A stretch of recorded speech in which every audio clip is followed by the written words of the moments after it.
पौधे हमेशा एक ही जगह पे स्थिर रहते हैं, वो कहीं भी इधर उधर घूमने के लिए नहीं जाते। तो वो भोजन कैसे प्राप्त करेंगे? वो हरे पेड़ पौधे क्या करते हैं? अपना भोजन खुद ही बना लेते हैं। पौधा है, पौधे का जड़ कहाँ होता है? नीचे, मिट्टी में। कहाँ होता है? मिट्टी में।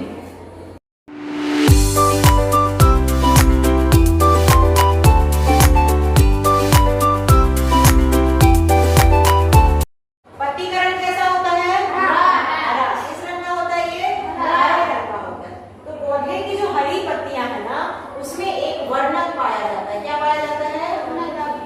वर्णक, जिसको कहते हैं क्लोरोफिल। क्या कहते हैं? क्लोरोफिल। क्लोरोफिल ये एक वर्णक है जो पौधे को हरा रंग प्रदान करता है। ठीक, ये सूर्य का प्रकाश है ना, ये पौधे पे पड़ा तो पौधे की पत्तियों पे पड़ा होगा। ठीक है, पौधे की पत्तियों में जो क्लोरोफिल रहता है ना, वो सूर्य के प्रकाश को अवशोषित कर लेता है या फिर क्या करता है? पकड़ लेता है। ठीक है, अपने अंदर फंसा के रख लेता है। प्रकाश क्या है? सूर्य का प्रकाश। और अब जैसे हम लोग खाना बनाते तो हमें कच्ची सामग्री चाहिए होता है। जैसे तुम भात बनाओगे, उसके लिए तुमको क्या चाहिए? चावल और पानी। वैसे ही जो पौधे है ना, उसको भोजन बनाने के लिए भी कच्ची सामग्री चाहिए होगा। तो उसके लिए कच्ची सामग्री क्या है? जैसे पौधे क्या करते हैं? मिट्टी से जल लेते हैं। मिट्टी से क्या लेते हैं? जल।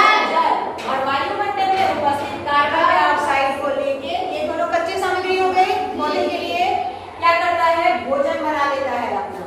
ठीक है, क्या करता है? भोजन बनाता है। तो क्या क्या लिया था? CO2 लिया, H2O लिया। ठीक है, और ये भोजन होता है ग्लूकोज। क्या होता है? ग्लूकोज।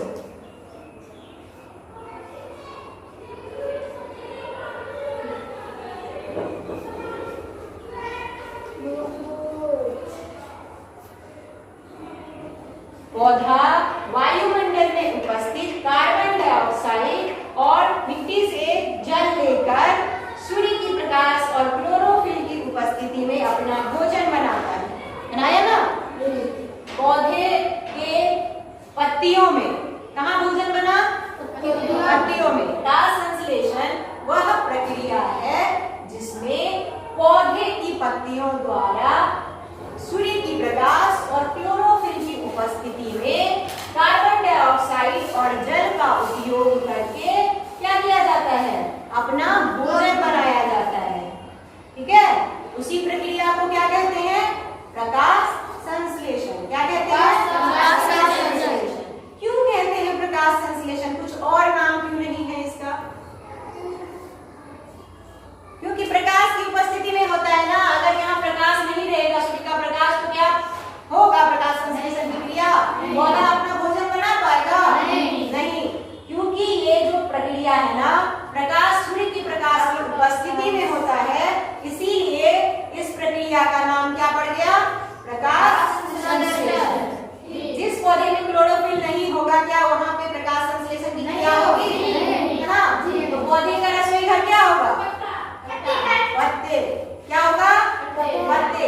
इसको पौधे का फूड फैक्ट्री में बनता है ना, कुरकुरे सब जो आता है कहाँ से आता है? फैक्ट्री से आता है। खाने वाला सामान जो बिकता है पैकेट में बंद होकर, वो कहाँ से आता है? फैक्ट्री से। तो वही पौधे की पत्तियों को पौधों का रसोई घर या फूड फैक्ट्री बोला जाता है। क्या कहते हैं पत्तियों को? रसोई घर या फूड फैक्ट्री। क्या कहते हैं? पौधे की पत्तियों के सतह पे एक तरह का छिद्र पाया जाता है। बहुत सारा छिद्र होता है। ठीक है, हमें दिखता नहीं आंखों से, उसको देखने के लिए क्या करना पड़ेगा? द्वारा हम लोग माइक्रोस्कोप से देखेंगे। ठीक है, तो पत्तियों की सतह पे क्या होता है? छिद्र पाया जाता है, जिसे रंध्र या फिर स्टोमाटा कहते हैं। ठीक, ये जो है ना, ये गैसियस एक्सचेंज का उपयोग होता है इससे। मतलब पौधे इसी से सांस लेते हैं और छोड़ते हैं। कार्बन डाइऑक्साइड इसी से आता है और पौधे पत्तियों से बाहर ऑक्सीजन इसी छिद्र के द्वारा बाहर निकल जाता है। और साथ ही साथ पौधे के शरीर में जो ज्यादातर पानी होता है ना, जिसका उपयोग नहीं होता है, वो भाप के रूप में भी स्टोमाटा से बाहर निकल जाता है। ठीक, अब देखो कार्बन डाइऑक्साइड और जल की सहायता से फिर क्या होगा?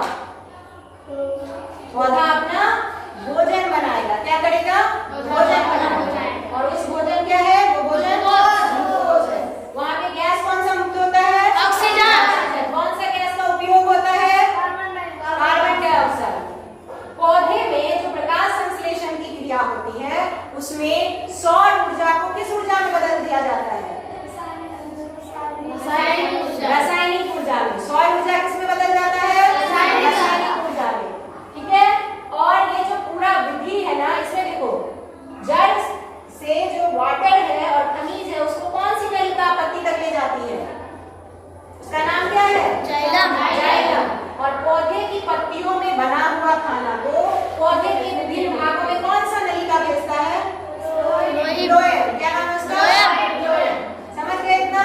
कोई पौधा है जिसका कि तना हरा है, पत्ती भी हरी है, तना भी हरा है, तो तना में भी हो सकता है।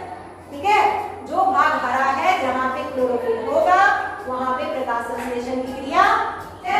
जो जीव स्वपोषण अभिक्रिया करता है, प्रक्रिया करता है, उसको स्वपोषी पौधा हो गया।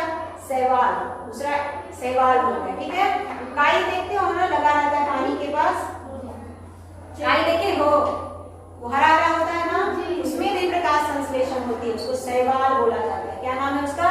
शैवाल, काली। वो भी करता है प्रकाश संश्लेषण, वो अपना भोजन खुद बना लेगा। और कुछ बैक्टीरिया जो होता है ना वो भी करता है।